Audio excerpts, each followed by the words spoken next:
Kada vidiš kamen na kojemu piše da je ratnik pao i nema ga više, nemoj samo proći ko da ne postoji.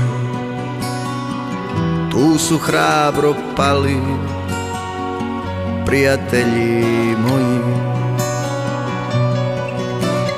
Slušaj kako grmi, kako more pjeni.